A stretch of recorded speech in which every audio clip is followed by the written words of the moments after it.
Welcome to the Journey Principles, where we show you how to go from stuck to unstoppable with life strategies that work. Now, here's your host and creator of the Transform You framework, Stephen Scoggins.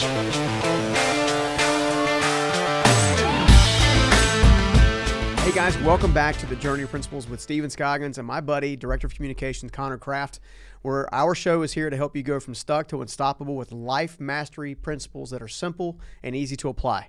And that's what we're about to do. We're going to jump right into the content today and actually talk about our next featured piece of content. Connor, what is that today? Today we're going to be talking about the greatest difference between successful people and unsuccessful people. This is the guy, you like to ask the most difficult questions for some reason. Why is that? Because, first of all, they're very, very high-level basic questions. I think that a lot of people do have very specific questions, but if we started out by teaching specific answers to very specific questions, those specific questions, like, for example, how do I lose 40 pounds? That's only going to apply to a certain type of person who's in a very specific area. So I try to keep the questions or the topics as vague as possible so that they apply to life in general. But the result of that, obviously, is very difficult to answer questions like, what is the biggest difference between successful and unsuccessful people? And you go, well, there's a lot of things, right? But we got to pick one, I guess. So I can write you an entire narrative. No, you know, it's funny. Fortunately, you do a good job of giving me a little heads up on kind of where you think our tribe is going and the kind of questions they're asking and the kind of things that kind of come from that area. And you've done a great job in providing that. As I try to prepare for these different shows and these different podcasts, I want to make sure that what I'm bringing to the table is of substantial value, meaning there has to be something that I use myself or I've done myself or I'm doing myself as we speak. So the things that I brought to the table today are things that I personally use to this day. I'm pretty sure they're things that I teach you on a regular basis and all the other people that have plugged into us. And the first one I want to think about is Steve Myrick again, and it's the way they think. The way they okay, so this is the first difference. First major difference. So how many are we going through? Because it says the greatest step. We're going to go through three? I had to go to three, man. I can't. All right, no problem. There's no such thing as just one and done. So everyone watching would probably consider you a successful person. So I guess these are the three top things, the three biggest differences that you've noticed that have made the difference in your life. Yes. Okay, got it. Well, that's the easiest way to do it because, like I said, there's not a one and done. When you're talking about successful people versus people who struggle to find success, right, in whatever variety of capacity that is, you're really looking at character traits, right? So the character trait that Steve Myrick told me a long time ago, step one was always change the way you think, right? So he'd always say that a rich man saves, invests, and looks for an ROI. Like he's always preparing for a brighter future. He's always in preparation mode, right? Where delayed gratification. Delayed gratification. I'm not saying that they have to be patient, right? They may not be what their natural gifting is, but they lean more on the principle than they do of their impatience. Does that make sense? Yeah, so you're saying that even if they're not naturally a patient person, they're executing patience, essentially. Exactly. So they're following a plan, they're following a process, right? They know that they're always trying to be in preparation mode to prepare for what the worst case scenario would be. Right. For example, all right, so during the time of this particular podcast, we're still dealing with the coronavirus, right? C-19 is still loud and proud, still hurting a lot of people. A lot of states have been shut down entirely, right? We're very fortunate that several of the companies that I own are in the construction industry, so we've been very fortunate we're allowed to keep operating. But the principle that Steve taught me a long time ago, long before I became acquainted with Dave Ramsey and his team, was to stay out of debt, be debt-free, right? So a lot of the companies that are struggling right now for cash and trying to make ends meet and even closing their doors, unfortunately, a lot of those companies were already founded on debt, meaning they'd already been founded on, borrowing money to start their venture. Okay. Well, when there's no revenue coming in or little revenue coming in, it's very hard to pay your bills. Oh yeah, of course.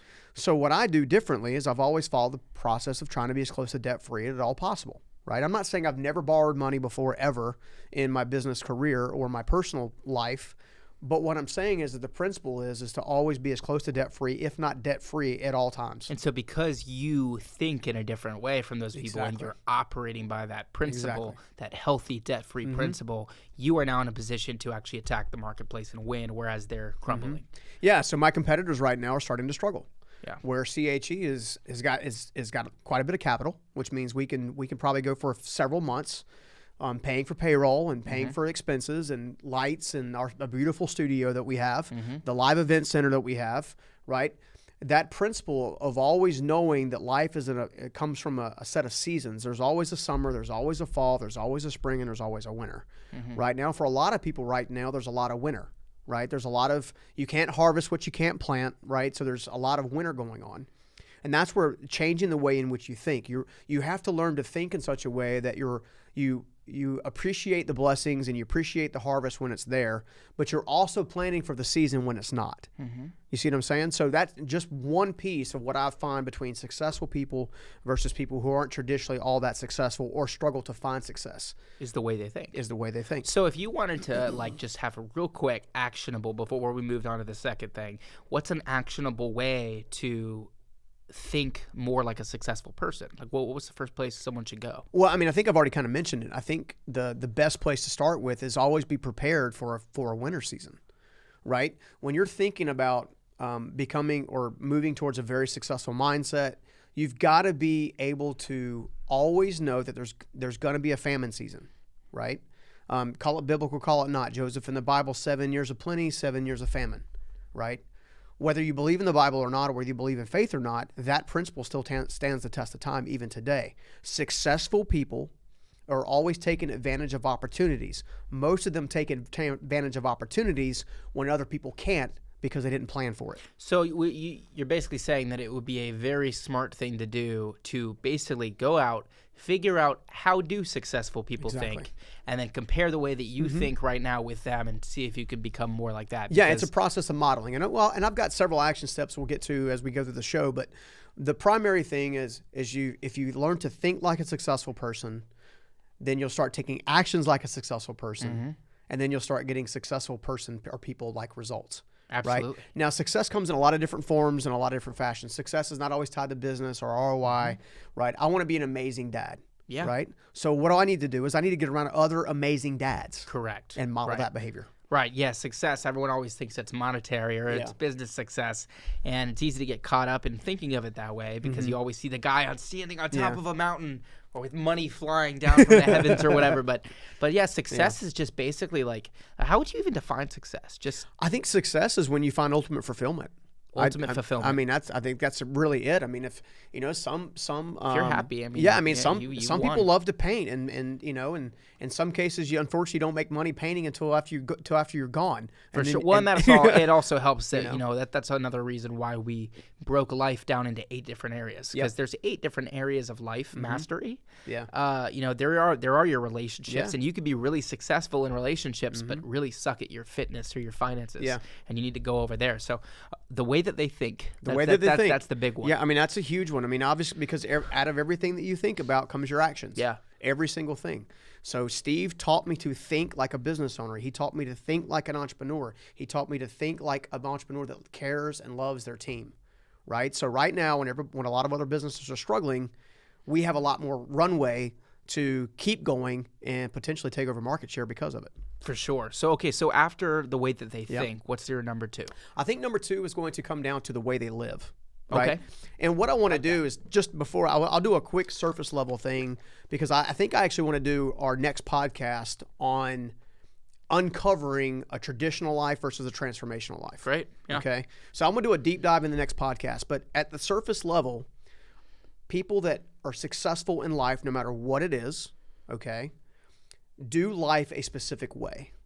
They create strategies, they create routines, and they're not so worried about what the market does or what people do or what people say, right? Yeah. They're all about following a plan. There's a quote that I like that basically says, winners focus on winning, losers focus on winners.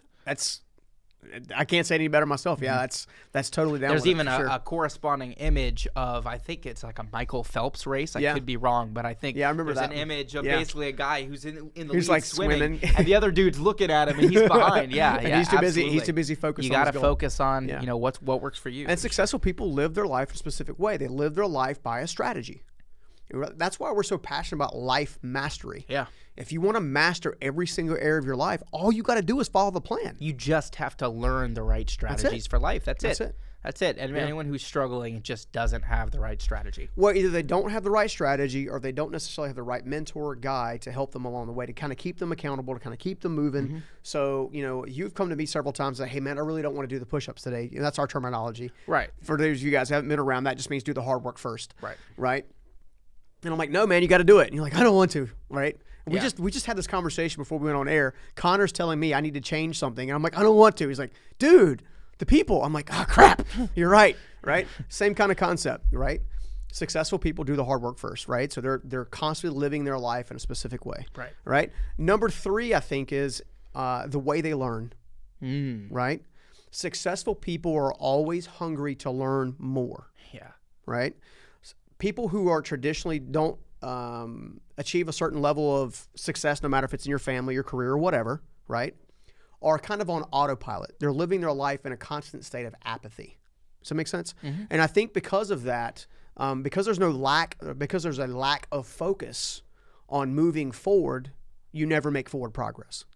So I wonder if I inverse these and say, okay, so if the greatest differences between successful people and unsuccessful people are the way they think, the way they live, and the way that they learn, would you say that if you flip that, then if you're not as successful as you hope you are, then one of these 3 areas you're probably not operating At your properly peak performance, absolutely. Wow. Yeah, and that's what took me so long to kind of prepare for today's show, is I was thinking to myself, well, I could do this, I could talk about this, I could talk about that, but where do I distill this information to? I think that's gold. And I think the distilling into those 3 things are the foundation. Well, for sure. And I'm just thinking, like, if anyone listening to this can just think about those 3 things and think, okay, if you're not where you want to be in your life, think about it. Are you thinking like a successful person? Are you living like a successful person? There was a long time where so the third one's learning too. Yeah. I spent so much time learning. I spent plenty of time learning like a successful person. But I wasn't ready to live like a successful person. And I was still kind of in the process of figuring out how to think. Yeah. So I think I'm making progress there, but unless you have all 3 of those working together, in my experience, it's really hard to get. Ironically, when I was laying these things out, I actually had you in mind. That's precisely the reason why I put learn after live. Right? It's because I did learn first. Because you did learn first, and you didn't. Well, I mean, think about it. So in our relationship, getting to know each other as friends, acquaintances, mentors, and all mentees, and all that kind of stuff, right? You get to learn what you're good at, what you're not good at, your struggles and your blind spots, and your strengths, and all that kind of stuff, right? Well, when you think about it, all this opportunity that lays out there before us, you can't capitalize on it if you spend all your time just learning. Well, right. And I mean, honestly, action matters more than knowledge to a degree, which that always surprised me. Well, see, ironically, the action leads towards the desire for additional knowledge. So I had those flipped, though. This is what was confusing to me.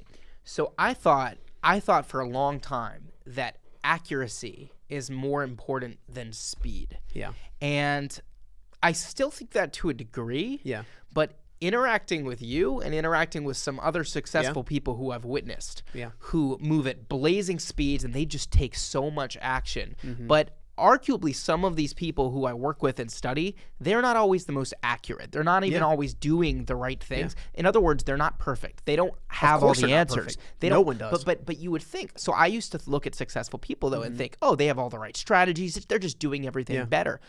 I found that there's a lot of successful people who are way more successful than me. And arguably, this may be my foolish young arrogance, but I would dare say that in some things, I have better answers than them. I have better ways of working, but they kill me because they take so much more action. So I've almost weirdly thought about this, is it more important that you're just taking an action versus going out and getting all the information, making sure that you have the perfect action and that you know the right strategy before you start? Yeah, I think for me, it's a 3-legged stool, meaning you can't really make progress without doing each of these 3 things simultaneously. You can't focus hardcore on one because all of a sudden you got a very strong stool leg. Meanwhile, your other 2 are falling apart. Well, right. If you move 1,000,000 miles an hour in the wrong direction, this was my argument before. Because I was like, well, speed can't be everything and action can't be everything because you have to do the right thing. Because if you're trying to go north right? But you're moving 1,000 miles an hour south. Yeah. Okay. You're not going to get to, well, actually, you will get to north if you go all the way around the world. But that's what I'm saying. Eventually faster, you'll get right? there. Yeah. But here's the thing: is that so I put so much over-indexed time, and also part of this was because of fear. I was so terrified of wasted effort, which is the real punchline. Yeah. I was afraid of doing the work specifically because I didn't want to do the work and not get the result. Well, you mentioned that earlier. We did, I think it was today that we actually did some more of the question and answer sessions that came in. And one of the things was how do I eliminate fear? Well, and my answer to that is, well, knowledge, right? And options. Well, in order to get knowledge and options, you have to be thinking like a successful person. You have to be living like a successful person, right? And you need to learn, which is the options portion. And you need to be willing to actually take the action to shock your brain and make your brain realize. It's all about Dave and his team, Dave Ramsey. So you guys know that I'm a good friend and family. Well, I'd say I know the organization really well, right? And one of the things that Dave always says is focused intensity over time, right? You can't get there tomorrow, but you can get there quicker with focused intensity over time, multiplied by God's grace equals unstoppable momentum. That's his momentum theorem, right? And it's completely true. It puts all three of these phases of the stool under one chair that you can actually sit on and build from.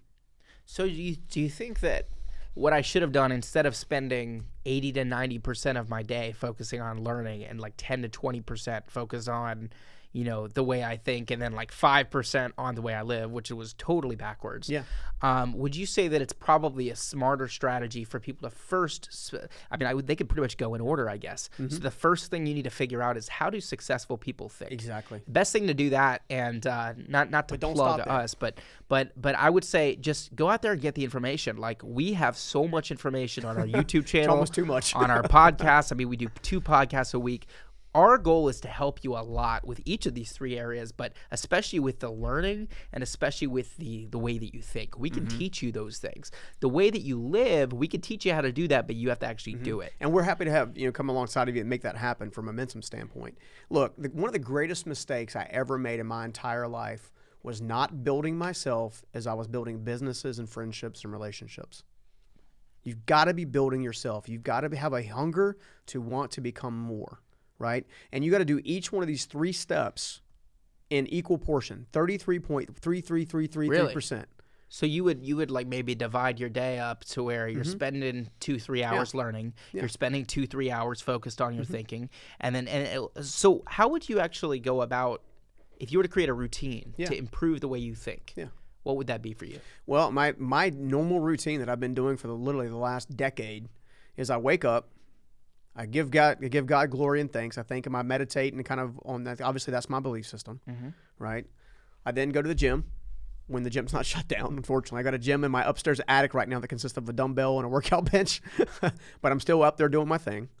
While I'm doing that, historically, I'm listening to podcasts or YouTube or reading books or audio books. Like, I'm always trying to feed my mind while my mind's the greatest awake. I'm fresher in the morning. Some people are fresher at night. Okay, so I'm always learning. And then I come immediately to work and I begin to do, right? So I'm constantly modeling the successful behavior I've already learned. I'm constantly learning new information and I'm constantly applying it. Wow. Right? That is simple as step 1, step 2, step 3. So basically just find the most efficient way to fit all 3 of these character traits into your life. The way that you think, the way that you live, and the way that you learn. If you can do those 3 things with optimal efficiency, you'll be successful. Absolutely. Remember this, successful people run towards the fight and they learn and they grow, okay? Unsuccessful people typically run and hide, right? If you want to get anywhere in life, you're going to have to run towards the hard work first, which is the fight. I love that. You've got to go after it, right? You cannot sit back and expect life to come to you because it's not going to happen by accident. Right? There's no one that stumbled into success. Yeah, success. No matter what that is. I mean, unless you consider, an inheritance success. I don't personally. Yeah, to be honest. I think now if you got an inheritance, but then you went and did something with it, that's great. Yeah, well, which is rare. Most people, unfortunately, when they get an inheritance, especially after 1 or 2 generations, they're the ones that blow it. Most, right? Yeah. So you have my generation, in theory, that goes out and they really grind, they really work hard, they really go after it, and then after that, unfortunately, the next generation whittles it down over time. Yeah, and I just the wanted to say, Chick-fil-A, they're doing a there's great no job. problem if you were born into a lot of money. It doesn't mean you not can't at all. be like considered successful. Not at all. Well, and success might mean something different. Warren Buffett, I heard him say one time, I guess he has either 2 or 3 sons. One went into business. One went into secular-based ministry stuff. So he's doing like helping people kind of homeless, and I think the other one went into the arts, right? And he said he didn't want them to be him. He wanted them to walk out their unique genius or sphere of genius, and that's successful to them. Well, and the other thing is, and guys, there's no way to do this without some people hating us, but an example would be Donald Trump. Yeah. Donald Trump was born, he already had some money. He wasn't a billionaire, but he already had some money. A lot of people were like, oh, well, he isn't that successful because his dad gave him a small loan of $1 million, and that's very helpful. Yeah, a small loan of $1 billion, you said? No, $1 million. Oh, I said $1 billion. No. Wow. So his dad supposedly gave him $1 million, and then over the course of his career, he turned it into $8 billion or whatever. Look, there's no doubt the dude's smart. There's no doubt that he could probably learn to use Twitter in a different way. But, you're right. But all of us have strengths, struggles, and blind spots. The point that I'm making is that Trump isn't someone who you would consider to be an unsuccessful person. I would say he's pretty successful from a standpoint of at least financially. Yeah. So, but he started with. He started with resources. It doesn't matter. It's just what he did with it. So, well, yeah. I mean, you can start with resources or start without resources, but the question is, are you trying to grow? Yeah. Are you trying to grow your level of influence? Are you trying to grow your level of and impact? is he happy? Exactly. That's really what matters. I'm sure he's got his hands full of stress at the moment. But I'm sure. I think the question everybody that's on the show and that's listening to the show needs to ask themselves is how they stack up to those 3 things that you mentioned earlier. So, are you modeling yourself the way after the way people think that are successful? Are you living in a constant daily routine that's actually making you more successful over time, right? And are you taking the time to learn on a regular basis and grow that mentality? For sure. Right? So if you're doing those 2 things, we're probably in pretty good shape. Remember, you can't amplify what you don't understand. So how can you amplify your life in a successful nature if you don't understand what successful people do, which is why we're saying these are the 3 pillars that you probably should stand on. So, for sure. So, okay, so what are we talking about next? You said the next podcast is going to be... Yes, I'm so glad you asked that. So I mentioned at the earlier part of the show that we're going to jump into a traditional lifestyle versus a transformational lifestyle since successful people live a specific way, right? Yeah. Well, we have a process and a theology that can help someone understand if they're on track or if they're off the track. And we're going to talk about that in the next episode. Perfect. So regarding these things we talked about, the way that they think, the way that they live, this is probably fits more into the way that they live, but the way that they think applies as well. This is one of my favorite lessons, is a traditional versus a transformational lifestyle. One will keep you stuck. One will move you to literally everything you've ever dreamed of. So that's on the next podcast, episode 12. Yeah. And then I think we're good to go for this one. That's awesome. Guys, I hope you enjoyed this episode. I know it was short and sweet and to the point, but we hope you enjoyed it. We'll see you again on the next Journey Principles. Take care. See you guys. I'll see you in the next video. And please, if you don't mind and you enjoyed the life mastery content we're building, consider hitting the subscribe button and also hitting the bell so you'll be the first to get notified anytime we release new content.